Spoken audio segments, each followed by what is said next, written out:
and we're going to go straight to questions. And we're going to start first with Palmer Tomes and then Anthony Dasher.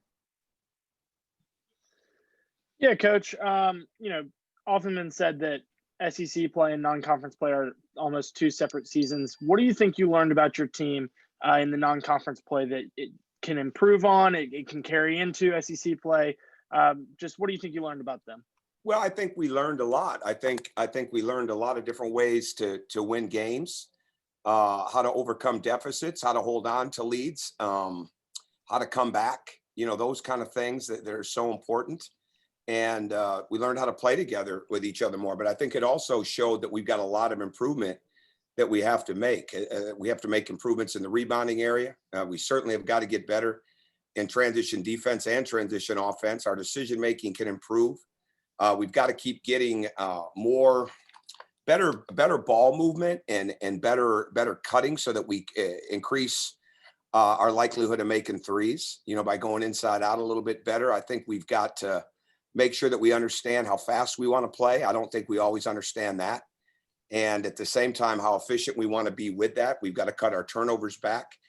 But for 7 games, we learned a lot, and now it certainly gets ramped up as we go into this. But we've got a lot of improvement to make. I mean, there's no question about it. I mean, if this was a normal season, 7 games would be beginning of December. Now we're almost in January. So it's just a different type of year, and we've just got to continue to learn best we can. Hey, Coach, did getting the opportunity to play a bigger team here recently, like Cincinnati, give you a better feel, maybe the guys even a better feel for what they have to expect tomorrow night? Oh, I think so. Yeah, I think so. But I think the physicality of Mississippi State and their inside play will be unlike anything that we've seen. So there's no doubt about that. Their guards can really score with Stewart and Malner. And bottom line, Davon Smith is playing well as a freshman. Montgomery's playing well as a freshman, but they are really, really good up front. And really good up front. So we've got to do a great job on the glass. We've got to do a really good job of moving them around. We cannot stand and watch. We've got to make hard scoring cuts. We've got to get out and play. We've got to be really, really good, challenging shots, guard and pick and roll, all those different things. But we really, really have to rebound the ball. And that's something that we did against Cincinnati, and we're going to have to really do it every night, starting with tomorrow night again. Thank you. Mm-hmm. All right, up next, let's have Jed May and then Davis Baker.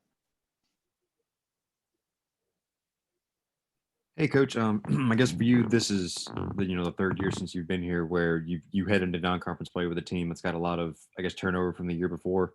What, in your opinion, is different about this team and how they're gelling and coming together this year versus maybe last year and the year before? It's hard to tell. I don't look at it like that. Every team is different. And, we don't have that. We don't have a guy right now that the scouting report from the other team says he's capable of getting 20, 25 on any given night. So, I think that's a little bit different. It's got to be, everybody's got to learn. We need each other big time. We need each other on offense. We need to be collectively together on defense. We've got to be a team rebounding team. They're a really good group of guys. But it's such a different year. It's such a different time frame. And like I said, 7 games in the past would be early December. Now we're going into league play. So it's just completely different. Not only is the team different, but the way the season is shaping up is different. So the most important thing we can do is make sure that we add what we want to add, that we keep building on whatever we feel are becoming our strengths, that we keep building on those weaknesses that we're going to have because they'll get exploited. And at the end of the day, we keep improving. And I think we have to be able to measure that improvement as we get into the league. We're going to learn a lot. We're going to learn a lot, obviously, this week. We're going to learn a lot going on the road for 2 games next week, and things that you would hopefully learn earlier because your non-conference season would be so much longer and you'd have so many different opportunities. We just haven't had that. So again, the season is always a continual process of, are you getting better? And we've got to make sure that we are. Hey, Coach, I know you've talked about playing collectively as an offense all season. Is that still the mindset going into conference play, or will we see you lean on certain guys more? No, we've got to move the ball. I mean, that's how we're built. We want to play with speed. We want to get out on the break. This is not a team. We're not a pull ISO team. We're not a let's clear out for everybody team. That's got to move. There's got to be a lot of 5-man movement. And that's most important. And we're not even close there right now. I mean, we're not even close. And we probably, as a coaching staff, had about a two and a half hour film session clinic on the floor, just ourselves as coaches today, going over some of those different types of things. Certainly not all stuff that we're going to add in for tomorrow night, but stuff that we've got to make sure that we're doing moving forward, because it's so important that we keep understanding how good our cutting's got to be, how good our spacing has got to be, how much we have to reverse it, what our ball movement's got to be like, what our passing has got to do to improve, not trying to make plays that aren't there. We've got a lot of learning to do there. So we're certainly not in any situation where it's a 1 or 2 man situation. It's got to be 5 people on that court. And then certainly there's hot hands, right? And you need to ride those. But the more that we can get 4, 5, 6 people in double figures, the better we're going to be. All right, and for the last 2 questions, let's have Chip Towers and then Ryan Curley.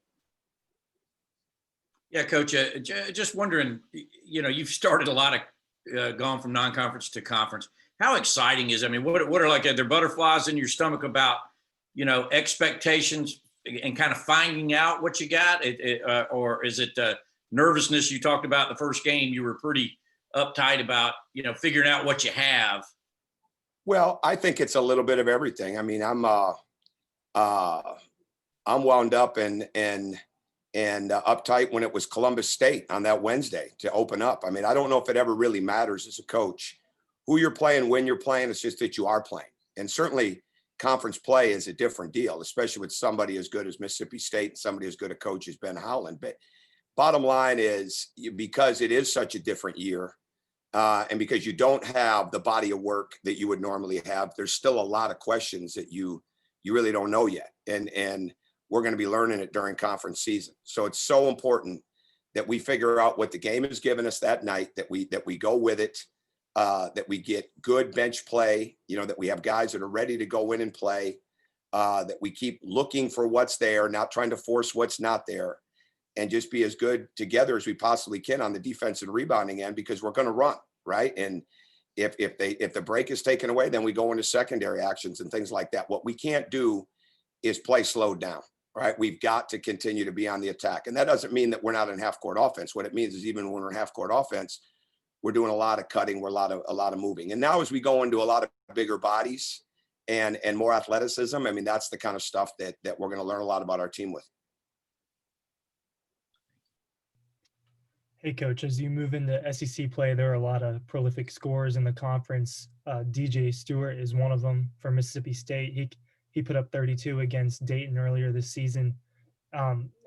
Is there any focus in practice and in the game plan in stopping guys like that?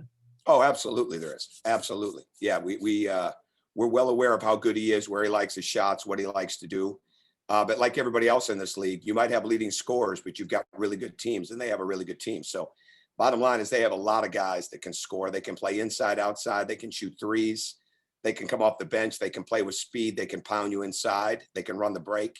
So we've got to be well-versed in a lot of different things, but we're certainly well aware of him and what those guys create. All right, thanks so much, Coach. All right. Thank you, guys. Have a good day.